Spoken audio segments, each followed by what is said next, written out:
저도 무서운 병들이 있습니다. 그 중에서도 가장 무서운 거 한 가지를 만약에 꼽으라고 한다면 뇌졸중이 저도 가장 걸리고 싶지 않고 가장 무서운 병이라고 할 수 있습니다. 뇌졸중이라고 말하는 뇌혈관 질환들은 전혀 자각 증상이 없다가 어느 날 갑자기 야간이나 심야, 주말 이렇게 굉장히 취약한 시간대에 많이 발생을 합니다. 그렇지만 가만히 살펴보면 뇌동맥류가 점점점 자라나면서 터지기 직전에 신호 증상들이 있을 수 있는데요. 대부분 네, 안녕하십니까. 저는 신경외과 뇌혈관 수술을 전공으로 하는 정진영이라고 합니다.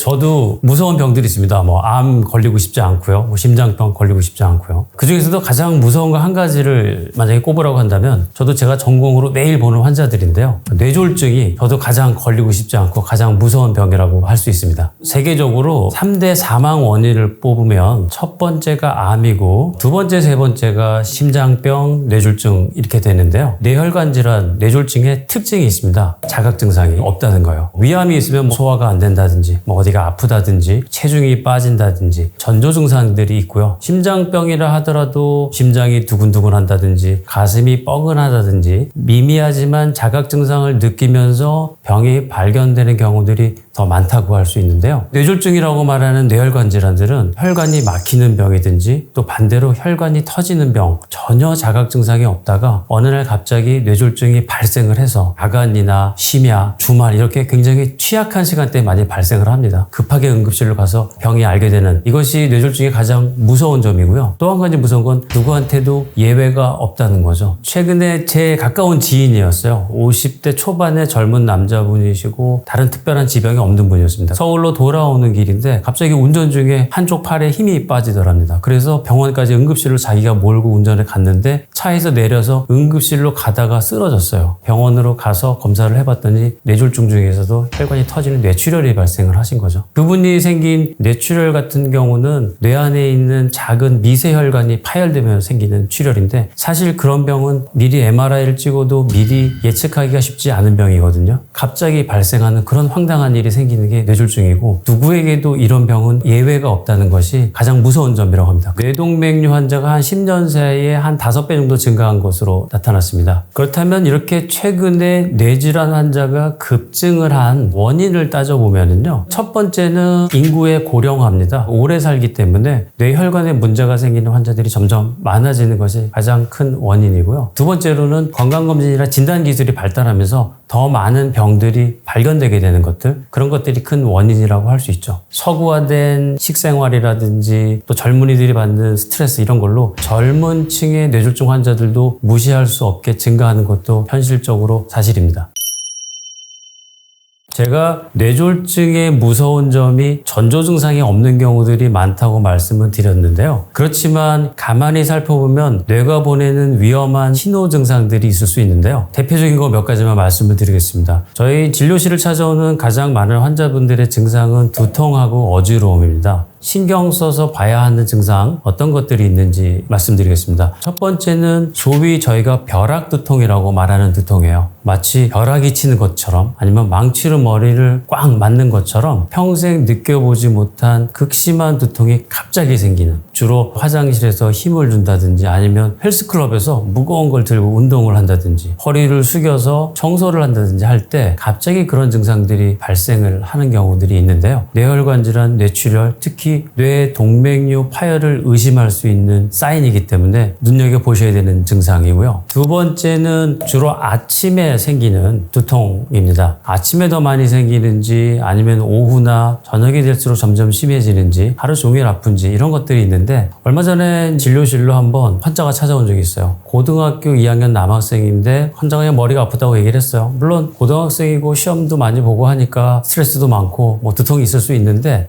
근데 주로 아침에 일어나면 머리가 더 많이 아파요. 이렇게 얘기를 합니다. 그래서 제가 그러면 머리 검사를 한번 해보는 게 좋겠습니다. 얘기를 해서 뇌 MRI를 찍었더니 뇌 악성 종양이 나왔어요. 뇌에 종양이 있으면 밤에 잠을 자는 동안에 뇌가 머리가 낮아지게 되죠. 피가 머릿속으로 더 많이 쏠리게 되고 뇌 부종이 좀 더 악화되게 됩니다. 그리고 또 수면하는 동안에 산소가 좀 더 부족해지는 현상이 생기기 때문에 이 두통이 좀 더 악화되는 증상이 생겨서 아침에 일어날 때 제일 머리가 많이 아프고 약간 미식미식하는 이런 증상도 생기고 서서 움직이게 되면은 뇌 붓기가 다리 아래쪽으로 내려오면서 두통이 좀 나아지는 그런 양상을 보이는 거죠. 수면 중에 밤에 잠을 깰 정도로 머리가 아프거나 주로 아침에 일어났을 때 머리가 가장 많이 아프다. 그런 경우에는 일반 두통과는 또 다른 가능성을 생각을 해야 됩니다. 마지막으로 눈 쪽 증상으로 동반된 두통. 머리가 아픈데 눈이 보이는 것이 뭐 번쩍번쩍 한다든지 시야가 가려 보인다든지 초점이 이렇게 겹쳐 보이는 저희가 그걸 복시라고 하는데요. 그런 증상들이 생기면 보통은 환자분들은 안과를 가서 진료를 하게 돼요. 눈이 이상하니까. 그런 경우 뇌 쪽 검사를 해보십시오라고 권유를 받고 저희 병원에 와서 생각지도 않게 뇌혈관 질환이나 뇌 질환이 나오는 경우가 있습니다. 눈은 뇌의 창이라는 말도 한단 말이죠. 이 뇌에서 연결된 곳이 눈이기 때문에 안구 쪽으로 증상이 나타나는 경우 눈이 충혈된다든지 눈이 아프다든지 안압이 올라가면서 이런 증상으로 생길 수 있기 때문에 눈 증상과 동반된 두통도 간과하면 안 되는 두통 증상이라고 말씀드릴 수가 있습니다. 뇌동맥류란 병은 보통은 전혀 증상이 없는 무증상인데요. 뇌동맥류가 점점점 자라나면서 터지기 직전에 눈꺼풀을 떠주고 감고 하는 눈 신경을 누르면서 한쪽 눈이 안 떠지는 증상이 생기는 경우가 있어요. 눈의 안구의 문제보다는 뇌나 뇌혈관의 질환을 강력히 의심해야 되는 상황입니다. 더군다나 그 동맥류가 눈 신경을 눌러서 눈꺼풀이 안 떠질 경우에는 동맥류가 파열되기 직전의 초응급 상황이라고 저희는 봐요. 그래서 신경외과 의사 입장에서는 뇌 동맥류가 터져서 온 상태보다도 더 응급에 준해서 수술을 하게 됩니다. 왜냐하면 아무래도 동맥류가 터지기 전, 즉 뇌출혈이 발생하기 전에 빨리 수술을 하면 환자가 전혀 후유증이 안 남을 수 있기 때문에 그런 경우는 오히려 더 빨리 수술을 하게 됩니다. 얼마 전에 제 진료실로 50대 여자분이 오셨어요. 근데 그 여자분은 그냥 머리가 두통이 있어서 뇌 MRI를 시행을 했는데요. 예상치도 않게 모야모야라는 뇌혈관 질환이 나온 겁니다. 모야모야병이라는 건 뇌혈관이 점점 시들시들 말라가면서 연기가 이렇게 뿜어 나오는 것 같은 그런 양상으로 보인다고 해서 제가 모야모야병이라고 하는 선천성 혈관이 막히는 그런 병인데요. 환자분 혈관이 거의 다 막혀 있는 상황이었어요. 팔다리에 힘이 빠지는 증상이 없냐 그렇게 여쭤보니까 얼마 전에 설거지를 하다가 한쪽 손에 힘이 빠져서 접시를 깬 적이 있다. 몇 년에 한 번 정도 있었다는 얘기를 하시더라고요. 그게 전형적인 모야모야 증상입니다. 대부분 힘이 빠지는 증상이 일과성 허혈 증상이라고 해서 잠깐 몇 초 정도만 빠졌다가 다시 금방 돌아옵니다. 그러니까 무심코 넘어가는 경우들이 많게 되는데요. 굉장히 중요한 일상생활에서 우리가 경험할 수 있는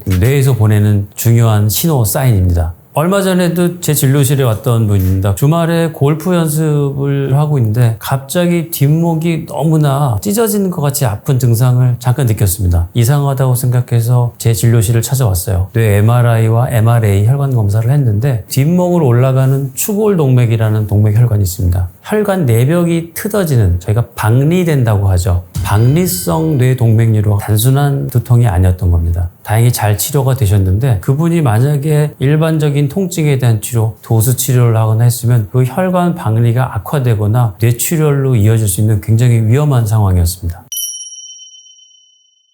제가 주로 보는 이제 뇌졸중 환자들은 응급 상황들이 많죠. 많은 경우 보호자분들께서 그 상황을 받아들이기 힘들어 하시는 경우도 있어요. 저희는 혈압, 당뇨도 없었고 기저질환도 없었고 해마다 건강검진을 한 번도 빼먹은 적이 없었다. 근데 저희가 건강검진을 하면 내시경을 하고 피검사를 하고 복부 초음파 검사를 하고 이런 검사를 하지 뇌 검사 항목을 추가하지 않는 한 일반적으로 잘 하지는 않습니다. 뇌졸중을 미리 발견할 수가 없는 거죠. 우선 CT하고 MRI를 비교를 하면요. CT는 그래도 조금 비교적 간단하게 뇌를 검사할 수 있는 거고 아주 좀 심각한 병이 있을 경우에는 MRI 정밀 검사를 하는 거다 정도로 생각을 하시는 경우들이 있는데 CT의 경우는 뇌에 출혈이 있는 경우 저희가 빠른 시간 내에 바로 확인할 수가 있습니다. 대부분 그거 외에 뇌경색이나 다른 기타 뇌혈관 질환들은 많은 정보를 얻기 어려운데요. 뇌를 찍는다는 거는 MRI와 MRA는 그냥 같이 한 세트로 보시면 됩니다. 두 가지를 다 찍어야 됩니다. 뇌에 종양이 있거나 뇌경색, 뇌출혈 같은 게 있으면 당연히 뇌에 있는 조직, 살을 봐야 되기 때문에 MRI가 필요한 거고요. 혈관이 꽈리처럼 부풀었거나 막히거나 좁아졌거나 이런 병들을 보기 위해서는 MRI에서는 보이지 않기 때문에 뇌 혈관을 보는 MRA라는 것을 꼭 찍어야 됩니다.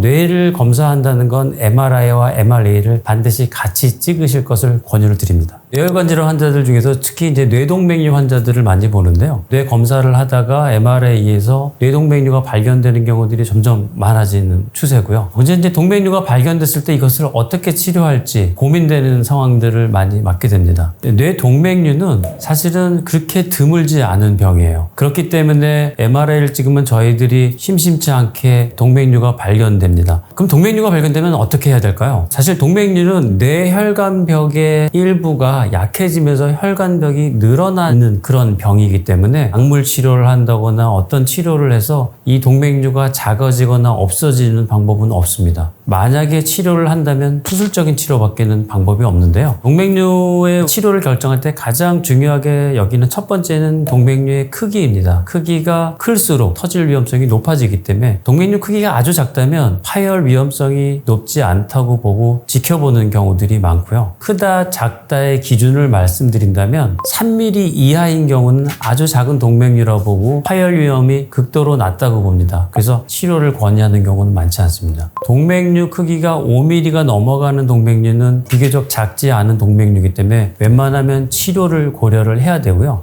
그렇다면 이 한 3mm에서 5mm 정도 사이 정도의 크기의 동맥류는 그 다음으로 두 번째로 저희가 고려하는 게 동맥류의 위치입니다. 이 수많은 뇌혈관 중에서 뇌혈관의 어느 부위에 달린 동맥류에 따라서 어떤 동맥류는 웬만큼 5mm, 6mm 돼도 거의 안 터지는 동맥류가 있고 3mm 남짓한 크기라도 터질 위험성이 높은 위치가 있습니다. 그래서 그 나머지 부분들은 전문의가 판단을 해서 위치가 위험한 쪽이면 저희들이 치료를 적극적으로 권유를 하고 비교적 안전한 쪽이다 하면 마찬가지로 지켜보는 결정을 하게 됩니다. 그 다음으로 고려하는 게 이제 동맥류가 예쁜 모양인지 여드름이 골마다 터지기 직전처럼 울퉁불퉁한 그런 모양을 갖고 있는지 그런 것들을 고려하고 또 환자의 나이, 기대 여명, 젊은지 환자분이 나이가 굉장히 많으신지 다른 기저질환이 얼마나 있는지를 보고 어떤 치료를 할지 결정을 하게 됩니다. 뇌출혈을 놓고 얘기하면 사실 고혈압이 가장 중요한 인자라고 볼 수 있습니다. 그러면 고혈압을 예방하는 것이 중요한데요. 우리나라 음식은 국이 많고 또 이게 염장한 음식들, 절인 음식들이 많기 때문에 음식 자체에 따르는 소금 염분량은 많은 편이에요. 그렇게 짜게 먹지 않는다고 생각을 해도 사실은 섭취하는 염분량이 외국에 비해서 저희가 적지 않기 때문에 저염식 섭취하는 것을 권유를 드리고요. 그 다음으로 혈관이 좁아지고 막히는 이런 병들은 혈류 안에 찌꺼기나 기름기들이 많이 떠다니게 되면 혈관벽이 빨리 녹슬고 찌꺼기가 생기겠죠. 혈관이 막히는 뇌경색이 생길 위험성이 높아지니까 육식보다는 채식 위주의 식사를 하시고 공통적으로 하셔야 되는 거는 규칙적인 운동, 유산소 운동 이런 것들이 뇌졸중을 예방할 수 있는 생활 습관이라고 할 수가 있겠습니다. 모든 병의 원인이 되죠. 과도한 스트레스, 수면 부족 이런 것들도 뇌혈관 질환의 위험성을 높이는 굉장히 중요한 인자들이라고 할 수가 있습니다. 또한 본인이 가족력이 있거나 그런 경우들은 더 뇌 건강 검진을 철저히 신경 써서 하셔야 되고요. 뇌혈관 질환은 증상이 없는 경우들이 많기 때문에 사전에 예방해서 검사하는 것이 가장 중요하다고 할 수 있습니다. 심장의 혈관 30cm가 나머지 30년을 결정한다. 굉장히 중요한 말이고요. 모두 뇌혈관 건강에 관심을 가지셔서 모두 건강하시길 바라겠습니다. 제 가족들, 지인들도 저한테 제일 많이 물어보는 것 중에 하나가 자기 요즘 너무 기억이 깜빡깜빡하는데 뭐 뇌에 좋은 거 무슨 약이 좋냐고 저한테 많이 물어보십니다. 치매를 예방하거나 인지 기능을 좋게 한다는 영양제들이 너무너무 많습니다. 지금 현재 나와 있는 치매에 대한 완치제나 치료제는 없지만 진행을 늦추거나 멈출 수 있는 유일한 약이 바로 이 노년층에게 설문조사를 해서 평생 걸리고 싶지 않은 병이 무엇입니까? 라고 질문을 하면 월등한 1등이 치매입니다. 지금은 굉장히 많은 치매 환자들이 점점 늘어나고 있습니다. 나이가 들고 노년이 되면 치매는 피할 수 없는 것인가 하는 문제가 있는데요. 과거에 비교해서 지금 치매 환자가 갑자기 급증을 했다고 보는 것이 옳을까요? 사실은 그렇지는 않습니다. 첫 번째 이유는 우리가 수명이 너무 길어졌어요. 제가 어렸을 때 시절만 해도 환갑잔치라는 게 있단 말이죠. 60세가 되면 어느 정도 수명을 충분히 살았다고 보던 시절이 있었던 거죠. 근데 지금 어떻습니까? 제 진료실만 해도 90세가 넘으신 분들이 그냥 본인이 아무런 도움 없이 외래를 오셔서 약을 타시고 진료를 보고 하시는 분들을 보는 게 어렵지 않습니다. 말 그대로 100세 시대가 아니라 특별한 병이 없으면 한 100세 정도까지 사시는 게 이상하지 않은 시대가 됐으니까요. 하지만 우리 뇌나 신경세포도 나이가 들고 점점 노화가 되면 기능이 좀 떨어지게 되고 쇠퇴되는 것은 피할 수가 없는데요. 대표적인 것이 기억력, 인지기능이 떨어지는 치매 증상이죠. 치매와 노화는 같이 갈 수밖에 없는 부분이라고 말씀드릴 수 있습니다. 제 가족들, 지인들도 저한테 제일 많이 물어보는 것 중에 하나가 자기 요즘 너무 기억이 깜빡깜빡 하는데 뭐 뇌에 좋은 거 무슨 약이 좋냐고 저한테 많이 물어보고 있습니다. 치매를 예방하거나 인지 기능을 좋게 한다는 영양제들이 너무너무 많습니다. 근거에 기반한 의학에 의해서 저희들이 처방을 하고 치료를 하고 수술을 하게 되는데 만약에 어떤 약물이나 물질이 치매를 확실하게 예방하거나 치료하거나 인지 기능을 올려줄 수 있다고 한다면 저희들이 전문 의약품으로 구별이 돼서 의사들이 병원에서 처방을 해드릴 겁니다. 근데 보통 많은 광고에 나오거나 하는 약들은 건강기능식품으로 분류가 돼서 약국이나 인터넷을 통해서 구입할 수 있는 것들이죠. 아주 객관적인 근거는 약하다고 할 수가 있습니다. 그래서 제가 권해드리고 싶은 건 무료로 얻을 수 있는 천연 치매 예방약을 권해드리고 싶습니다. 제가 여러분들께 말씀드리고 싶은 천연 영양제 치매 예방약은 BDNF라는 물질입니다. 브레인에서 유래된 뉴로트로픽 팩터의 약자인데요. 뇌에서 유래가 된 신경 촉진 물질이라고 할 수가 있어요. 뇌라는 거는 뉴론이라고 말하는 신경세포들이 있습니다. 수없이 많은 뉴론세포와 뉴론세포를 연결해 주는 것을 시냅스라고 하는데요. 뇌에서 나온 이 BDNF라는 물질이 이 뉴론과 뉴론 사이에 있는 시냅스를 촉진시켜주고 활성화해주게 됩니다. 예전에는 뉴론세포나 이런 시냅스는 나이가 들면서 퇴행되면서 점점점 없어지는 게 피할 수 없는 것으로 알려졌는데요. 저런 BDNF라는 물질이 뉴론과 뉴론 사이에 있는 연결망을 더 활성화해준다는 것으로 밝혀졌어요. 뇌신경망들이 서로 잘 연결이 되니까 기억력도 잘 나고 인지능력을 잘 유지할 수가 있겠죠. 그런데 이 BDNF라는 물질이 어쩔 때 많이 생기냐면 근력 운동을 동반한 유산소 운동을 할 때 많이 생기는 것으로 연구 결과가 밝혀졌습니다. 운동은 우리가 대표적으로 걷는 운동들 많이 하시죠. 걷는 거 물론 좋죠. 안 걷는 것보다는 걷는 것들이 훨씬 좋고 걸으면서 우리가 대화도 하고 스트레스도 풀리고 굉장히 좋은 건강을 유지하기 위한 방법인데요. 다만 이 BDNF 측면에서 보면 천천히 걸을 때보다 심박동수를 올릴 수 있을 정도로 약간 땀이 날 정도로 높은 강도의 유산소 운동을 했을 때 BDNF가 확연히 많이 나오는 것을 연구 결과로 밝혀지고 있어요. 달리기나 실내에서 타는 자전거 이런 것들을 권유를 드려요. 본인의 관절 상태나 건강 상태에 따라서 쉽지 않은 경우들이 있는데 무리 가지 않는 범위 내에서 할 수 있는 유산소 운동을 권유를 해드립니다. 수많은 광고에 너무 현혹되지 마시고 가장 좋은 치매 예방약은 내 몸에서, 내 뇌에서 나온다고 생각을 하시고요. 유산소 운동을 하시는 것을 꼭 권유를 드립니다. 치매에 좋다고 알려져 있는 많은 음식들이 있습니다. 대표적으로 오메가3, 브로콜리, 호두 같은 견과류, 다크 초콜릿 이런 것들이 치매에 좋다고 알려져 있고요. 근데 저는 환자분들께 치매에 좋지 않은 음식을 피하는 것을 더 권유를 드립니다. 소위 말하는 당독소, 탄수화물 위주 당분을 말씀드리고요. 탄수화물, 당독소를 줄이기 위해서는 정제 탄수화물을 드시지 마십시오라고 얘기를 합니다. 쉽게 생각해서 곱게 빻고 갈은 밀가루 같은 것들, 그리고 흰 쌀밥 이런 것들이 대표적인 정제 탄수화물이죠. 입에는 굉장히 달고 맛있는데 혈당을 급격하게 올리기 때문에 우리가 소위 말하는 혈당 스파이크를 올리게 되고요. 인슐린 분비와 여러 가지 2차적인 작용으로 인해서 결국은 치매를 유발하는데도 매우 중요한 범인 중에 하나로 알려져 있습니다. 두 번째는 육식을 피하라고 말씀드립니다. 즉 채식 위주의 식사를 권장을 드리는데요. 최근 들어서 장내세균, 마이크로바이옴이라고 해서 장내세균에 대한 연구들이 많이 진행되고 있습니다. 저도 그런 연구 결과에 굉장히 동의를 하는 편인데요. 장에 생기는 장내세균을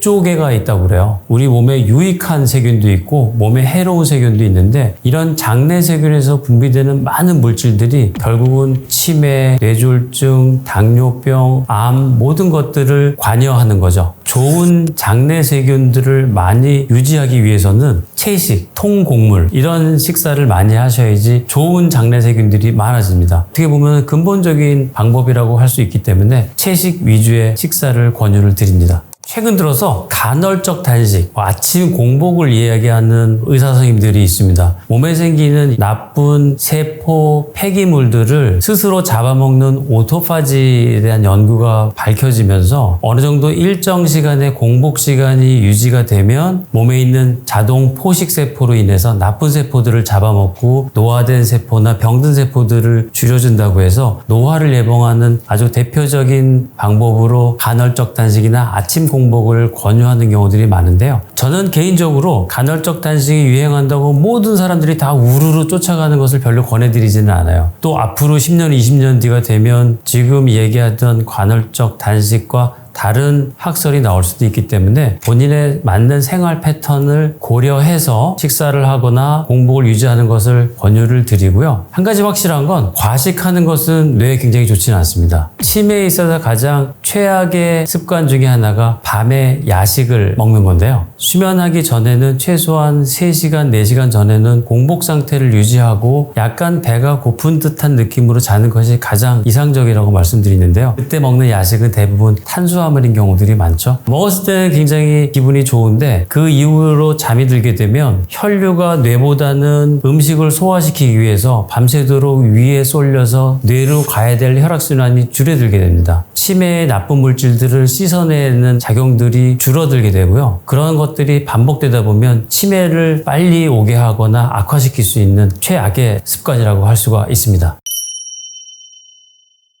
치매를 예방하는 좋은 생활 습관, 대표적으로 한 가지 말씀드리면 충분한 수면입니다. 2014년도 자마라는 유명한 저널에 불면증과 알츠하이머 치매를 유발하는 베타 아밀로이드의 어떤 상관관계를 수면 패턴과 같이 연구한 결과가 있습니다. 치매를 예방하는 데 있어서 수면의 중요성이 굉장히 많이 대두되고 있는데요. 렘 수면과 비렘 수면으로 구별되어 있습니다. 렘 수면이라는 거는 래피드 아이 무브먼트라고 해서 눈알이 막 이렇게 빨리 움직이는 걸 얘기하고요. 비렘 수면은 눈알이 움직이지 않는. 더 쉽게 설명을 드리면 렘 수면은 우리가 꿈을 꾸면서 얕은 잠을 자는 수면을 말하고요. 비렘 수면은 우리가 꿈도 꾸지 않은 깊은 잠을 자는 시간을 말합니다. 사람이 하루에 잠이 들면 렘 수면과 비렘 수면을 계속 사이클로 반복하게 되는데요. 치매를 유발하는 베타 아밀로이드라는 물질이 깊은 잠에 빠지는 비렘 수면 시간에 씻어지는 것으로 밝혀졌어요. 치매를 예방하기 위해서는 깊은 숙면이 필요하다는 얘기고요. 그리고 두 번째는 손글씨 쓰기, 일기 쓰기를 권유를 드려요. 두 가지 측면이 있습니다. 한 가지는 자기가 낮에 있었던 일을 다시 한번 회상해 볼 수 있으면서 정리할 수 있는 시간이 되고요. 그러면서 기억에 다시 재분배가 이루어지게 됩니다. 두 번째는 손으로 글씨를 쓴다는 게 뇌와 손과 손끝의 감각 이런 것들이 동시에 멀티태스킹이라고 하죠. 뉴런의 시냅스들이 더 활성화되는 현상이 생기게 됩니다. 그래서 일기 쓰는 것이 조금 부끄럽다, 일기 쓰는 게 익숙하지가 않다 그러면 필사라고 하죠. 자기가 좋아하는 시라든지 이런 것들을 손으로 따라서 쓰는 필사를 하는 것이 인지 능력에 더 많은 향상을 보여주는 많은 논문들이 있습니다. 그래서 여러분께 권해드리고 싶은 생활 습관, 글씨를 손으로 쓰시라 하는 것들을 권유드리고 싶습니다.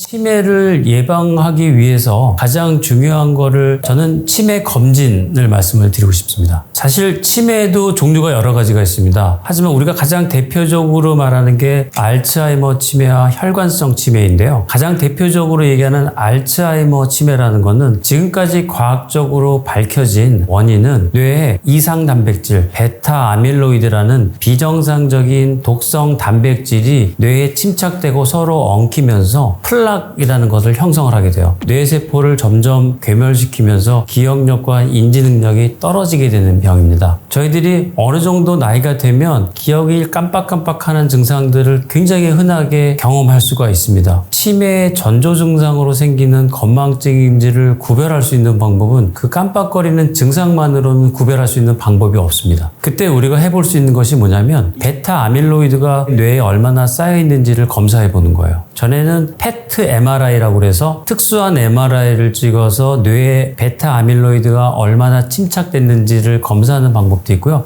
요즘엔 훨씬 더 간편하게 피 검사를 통해서 베타 아밀로이드가 얼마나 있는지 여부를 간단히 알 수 있습니다. 만약에 기억력이 깜빡깜빡하는 건망증이 좀 심해지고 치매가 걱정된다, 이런 분들은 병원에 오셔서 간단하게 할 수 있는 인지기능 검사를 해보고요. 뇌 MRI 영상을 찍어봅니다. 그 다음에 혈중에서 베타 아밀로이드 검사를 합니다. 혈중 검사 결과에서 베타 아밀로이드가 정상이면 노화 과정으로 생기는 자연스러운 건망증으로 볼 수 있는 거고요. 만약에 베타 아밀로이드 수치가 높다면 치매의 전조 증상일 가능성이 많기 때문에 베타 아밀로이드를 줄여주는 약물 치료를 바로 시작을 하는 거죠. 지금 현재 나와 있는 치매에 대한 완치제나 치료제는 없지만 진행을 늦추거나 멈출 수 있는 유일한 약이 바로 이 베타 아밀로이드를 블럭해주는 약입니다. 간단한 피검사를 통해서 치매의 전조 증상인지 단순한 나이에 따르는 건망증인지를 우리가 확인할 수 있기 때문에 뇌 건강 검진하실 것을 추천을 드리고요. 최근 연구에 보면 치매 증상이 발생하기 10년 전부터 베타 아밀로이드라는 2, 3단백질이 뇌에 쌓이기 시작을 했던 거죠. 증상이 나타났을 경우에는 10년 이상 병이 진행됐다고 볼 수 있는 것이고요. 조기에 치료에 개입을 하게 되면 제일 우려하는 치매로 가는 것을 막거나 최대한 늦출 수 있는 거죠. 수면을 취하지 못하게 되면 각종 질병들이 생길 위험성이 상대적으로 높아지게 됩니다. 만약에 매일 6시간 이하로 잠을 잔다는 것은 고혈압이나 당뇨, 비만, 대사질환이라고 말하는 각종 질병들이 생길 위험성이 훨씬 높아지게 되고요. 우리나라 국내 연구에 따르면 성인들은 7시간에서 8시간 수면을 권장을 하는데요. 충분한 수면이나 숙면을 위한 팁을 말씀드리겠습니다. 첫 번째는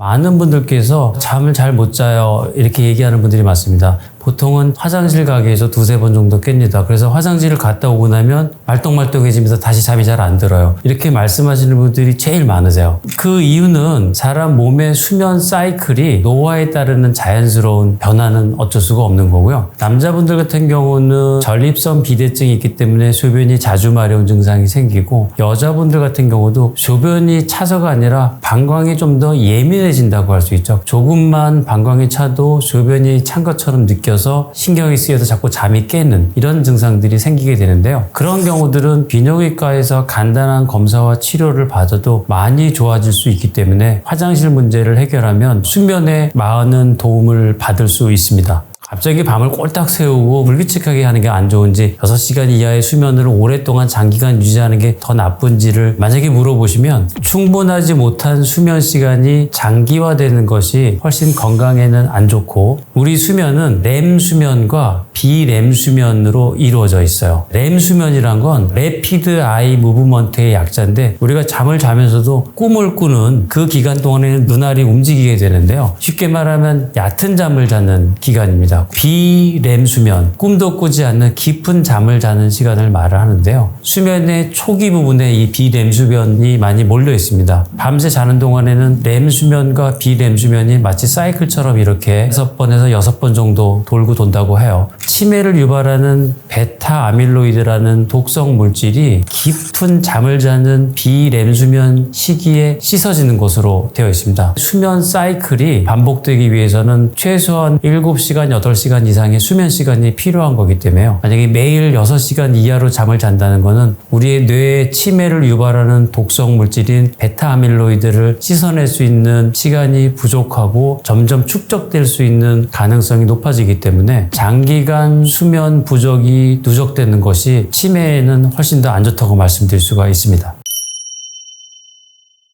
최근에 우리나라 국내 연구에 따르면 성인들은 7시간에서 8시간, 청소년이나 어린이들은 8시간에서 10시간 정도의 수면을 권장을 하는데요. 충분한 수면이나 숙면을 위한 팁을 제가 아는 대로 말씀을 드리겠습니다. 첫 번째는 규칙적인 취침 시간입니다. 일정한 시간에 잠을 들고 일정한 시간에 잠을 깨는 것이 중요합니다. 일어나는 시간을 딱 정해놓고 잘 지키는 것이 조금 더 중요하다고 말씀드릴 수가 있고요. 그 다음에 낮 시간 동안에 카페인이나 알코올 이런 것들은 숙면에 도움되지가 않습니다. 가벼운 운동 같은 것들이 도움이 될 수가 있을 거고요. 이런 것들 중에서 가장 강조해서 말씀드리고 싶은 거 한 가지는 자기 전에 스마트폰을 멀리하라. 디지털 디톡스라고 얘기할 수 있는데요. 사실 저 같은 경우도 무심코 들어가서 보다가 꼬리에 꼬리를 물면서 한없이 시간이 그냥 쑥 지나가는 경험들을 하게 됩니다. 일종의 도파민 중독이에요. 맛있는 음식을 먹거나 쾌감을 느끼게 되면 뇌에서 도파민이라는 행복 호르몬이 분비가 됩니다. 지금의 현대에서는 굉장히 피하기 어려운 중독입니다. 자기 전에 스마트폰을 보게 되면 아무래도 뇌가 점점 각성하기 때문에 숙면을 취한다는 것은 거의 불가능하다고 할 수가 있고요. 현대인의 수면 장애의 가장 큰 원인이라고 할 수가 있습니다. 그 다음은 수면 환경인데요. 따뜻한 것보다는 약간 선득하다고 느낄 정도로 시원한 정도의 환경에서 잠을 자는 것이 중요하고요. 물론 습기가 없고 보송보송한 환경이 수면에 도움이 됩니다. 어둡고 조용한 환경이 굉장히 중요한데요. 미국이나 우리나라하고 조명 환경이 조금 달라요. 우리나라는 보통 문 옆에 방 불을 켜고 끄는 스위치가 달려 있어서 불을 탁 켜면 환한 형광등이 확 켜지고 끄면 깜깜해지고, 보통 서양이나 외국에서는 천장에 달려있는 형광등이 아니고 스탠드형 조명들이 많습니다. 대부분 조금 저녁에도 어둡게 지내는 경우들이 많아요. 그게 수면 환경에는 그런 환경이 조금 더 낫다고 봐요. 자기 전에 머리맡에 있는 불을 탁 끄고 잠을 잘 수 있는 그런 환경이 좀 더 나은 것 같고요. 수면 전에 독서를 하는 거를 권유하시는 분도 있고, 사실은 그것조차도 뇌를 각성시키기 때문에 피해야 된다고 말씀하시는 분이 있는데, 개인적인 경험으로 보면 저는 자기 전에 몇 장 정도의 책을 읽는 거는 수면에 좀 도움이 되는 것 같더라고요. 다만 이 책의 내용이 너무 흥미진진하고 그 다음 내용이 궁금해서 점점 책에 빠져들으면 그거는 뇌에 각성되는 효과가 있어서 안 좋겠지만, 약간 눈도 피곤해지고 목도 아프니까 다시 불을 끄고 잠에 자게 되면 저는 잠이 잘 오는 것 같더라고요. 그래서 디지털 기기를 멀리할 수 있는 대안 중에 하나로 간단한 독서는 수면에 좀 도움이 되는 것 같다라고 말씀드리고 싶습니다. 환자분들께서 진료실에서 이런 얘기들을 하세요. 자는 동안에 꿈을 너무 많이 꾸고 가족들이 볼 때는 혼잣말도 하시고 중얼중얼한다 이런 말 하면서 걱정이 된다. 치매나 뇌졸중이 걱정된다고 오시는 분도 있는데요. 잠을 자면서 꿈을 꾸고 또 꿈을 꾸는 동안에 중얼중얼 말을 한다든지 한다는 거는 렘 수면 동안에 벌어지는 굉장히 자연스러운 현상이고요. 수면에서 꼭 필요한 과정이기 때문에 잠을 자면서 꿈을 꾸거나 중얼거리는 말을 하는 것을 꼭 나쁘게 볼 필요는 없습니다. 꿈 한 번도 꾸지 않고 한 번에 푹 잤다고 해서 그게 꼭 숙면은 아니고요. 꿈을 꾸거나 약간 중얼거리는 말을 했다고 해서 걱정하실 필요는 없습니다. 수면제에 대해서 굉장히 부정적인 생각을 갖고 계신 분들도 많습니다. 수면제를 먹으면 치매가 빨리 올 것 같고 수면제는 먹으면 큰일 나는 약이라고 생각하는 분들도 있어요. 우선 가장 중요한 것은 불면증의 원인을 파악해서 그 원인을 제거하는 것이 가장 중요한 것이라고 할 수가 있고요. 그런 것들을 다 교정을 한 상태에서 최종적인 결론이 그래도 수면을 도와줄 수 있는 수면제가 필요하다면 아주 나쁜 것은 아닙니다. 수면제에도 종류가 있습니다. 가장 흔하게 많이 쓰는 졸피뎀, 스틸록스라는 살품명으로 전 세계에서 가장 많이 처방되는 대표적인 수면제인데요. 연구 결과에 있어서 수면제 자체가 인지 기능을 떨어뜨리거나 치매를 유발하는 악 영향은 없는 것으로 밝혀졌습니다. 다만 수면제를 복용한 부작용으로 일어나서 말도 하고 걸어다니고 했는데 본인은 그걸 기억 못하는 목류병 비슷한 증상이 후유증으로 나타나는 환자들이 있습니다. 이런 환자들은 위험하니까 졸피뎀 계통의 수면제를 복용하시면 안 되는데요. 그렇지 않은 분들에 있어서는 이 수면제 자체가 치매를 유발하거나 몸에 굉장히 나쁜 것이라고 말할 수는 없습니다. 다만 벤조다이아제핀이라는 계통의 수면제 약들은 장기간 사용했을 때 인지 능력을 떨어뜨리는 것으로 되어 있기 때문에 단기적으로 사용해야 되는 것이 맞고요. 모든 판단들은 결국은 이 약을 처방하는 전문가 의사들이 결정을 할 겁니다. 수면제 자체의 의존성이 문제가 되는 거지 수면제가 몸에 굉장히 해롭고 치매를 유발하는 약은 아닙니다. 단기간 피로에 의해서는 사용하는 것이 도움이 되는 경우가 많고요. 이런 연구 논문도 있습니다. 수면제를 복용하고 잠을 잔 경우에 베타 아밀로이드가 씻겨나가는 정도는 정상적인 잠을 잤을 때랑 수면제를 먹고 잤을 때랑 비슷한 효과를 보는 것으로 되어 있습니다. 즉 잠을 못 자서 뇌에 나쁜 물질들이 자꾸 쌓이는 것보다는 수면제의 힘을 빌어서라도 충분한 수면 시간을 확보해서 뇌를 청소해 주는 것이 더 낫다는 얘기죠. 수면제 자체를 죄악시하거나 멀리하려고 거부 반응을 가질 필요는 없고요. 좋은 수면 습관과 환경을 유지하는 것을 노력하시고 의사 전문가들의 판단에 의해서 충분한 수면을 취하는 것을 권유드립니다.